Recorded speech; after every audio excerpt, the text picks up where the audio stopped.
We're talking to Naomi in Denver. Naomi has a friend who's using a Chromebook. This is something I recommend to a lot of people. Chromebooks are based on Linux. They come from Google. Really, if you want to know what it's like to use a Chromebook, just say, I'm only going to use Google Chrome, the Chrome browser.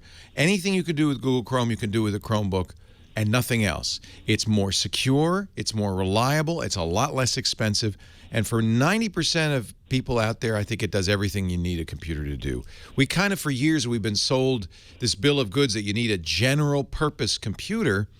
But unless you're writing software or designing rocket ships or editing video, you don't. For what most people use computers for, a Chromebook is fantastic. Highly recommended. Now, you said that she doesn't use her real name on the internet. Yeah, because her... That's fine, but for whatever reason. But she does have a Google account in this pseudonym. Correct. And that's what she's using on the Chromebook. And she has a Gmail account in the pseudonym. Well, good. Facebook decided to kick her off.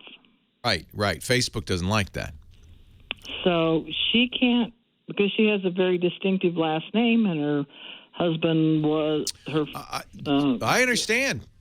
This is there's a pro and a con over the real names policy. On the pro side, when people are using their real name, they behave. And you can see the difference between Facebook and Twitter. Twitter, you can use any name you want. Nobody uses their real name, and it's really anonymous. And so, as a result, there's a lot of drive-by, libel and slander on Twitter. On Facebook, it's a little bit more orderly. But the problem with a real names policy is it's hard to enforce. For instance, how do they know what's your real name? Until somebody turned her in, she was able to use it. But somebody complained. Does her phony name sound like a phony name? Well, yeah, kind of, but... Well, so she should make a phony name that doesn't sound like a phony name. Because they only act if somebody complains. Really? Yeah, and then they've done what they've done to her, which is, well, I need to see some ID, in effect. You have to send them a picture of your government ID, of your driver's license or something like that. But you can join. Go ahead and have her join. You can join Facebook as long as it doesn't look like a phony name and no one complains, and that's the key. If you're calling yourself Daffy Duck, pretty quickly Facebook's going to say, "Hey, prove that's your real name." I have a friend who's very well known as a magazine publisher. His real name is Ken Goffey, but I've never known him by that name. He was known as Are You Serious for years, as he published Mondo 2000, very well known in the tech community as Are You Serious? Nobody knows his real name. Facebook won't let him use Are You Serious? Because they say it's a pseudonym. And that's the disadvantage of a real names policy. And there are lots of other reasons you could think of that people would want to use a phony name in public. Yeah, she's so depressed, I can't even get to tell her that CASA is ending on the 22nd. Oh, don't tell her that either. But tell her she will love the new Google Photos, which does the same thing. I mean, they've migrated people to Google Photos. She won't even smile when I go, "Oh, good morning, young lady." Oh, really? That makes me smile. Everybody's It may also be delayed grief over her husband and things like that, And, it's bad. And so...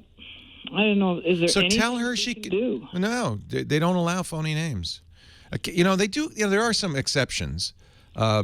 People who are going through a gender transition sometimes are allowed to use their preferred transgender name. Things like that. She could appeal it to their. It's a pain, though. She doesn't want to do this, but she can appeal it to them and say, here's the reason why I don't use this name. I don't think they'll allow it. They really want people to use real names. They know that there's fallout to that there's definitely negative consequences of doing this, but they feel that the positive consequences outweigh the negative consequences. Here's the thing. You can create a Facebook... Find out who turned her in? Well, that's one negative consequence. What kind of jerk does that? She can't find that out. So, but she can make a new account and make it sound like a real name. And again, she's just going to have to hope that nobody figures it out and turns her in. So if she's got somebody's out to get her, then they may try to find her and they may turn her in. She may not get to use Facebook, which is sad. Yeah, because she does a lot of genealogy and things, and a lot of people use fake names. This is the funny part. Millions of people use fake names on Facebook. They just haven't been caught. Nobody's complained. And there's nothing else we can do. But This is their policy. It's their private company. They can run it any way they want. It's their ball, huh? It's their ball. It's important to remember that, by the way. I think a lot of people assume, well, one common assumption is this free speech argument. No, there's free speech in the United States. No, there's not. The First Amendment only means the government can't do anything to abridge your speech, or can only do limited things to abridge your speech. But any private company can decide whatever its policy is and enforce it, period. So it's Facebook. It's a private company. If they could just say, we don't like your face, we're not going to let you in, and there's nothing anybody could do about it. But we can't find her, turned her in. Oh, of course they're not going to tell you that.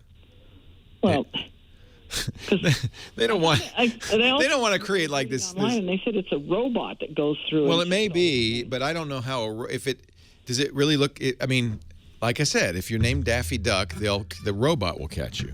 Well, she's been trying to respond to it, and all it comes back is Jessie, Jessie, Jessie. And she keeps saying, well, dear Jessie, this is my situation, and da-da-da-da. We are trying to find your identity. It's just formless. They will require her to give them, if they haven't already, proof of identity a picture of a government identity card, like a driver's license. Now, if she wants to have a name of her own, make up one that doesn't sound phony, and she probably won't get caught. You know, it'd be better for her. Does she use it? Does she post content or just look at other people's content? She's just doing it with family and some of her genealogy stuff. Well, that's the other thing. Help her make it a private account. Nobody will complain if she doesn't have any public posts. Nobody will even know.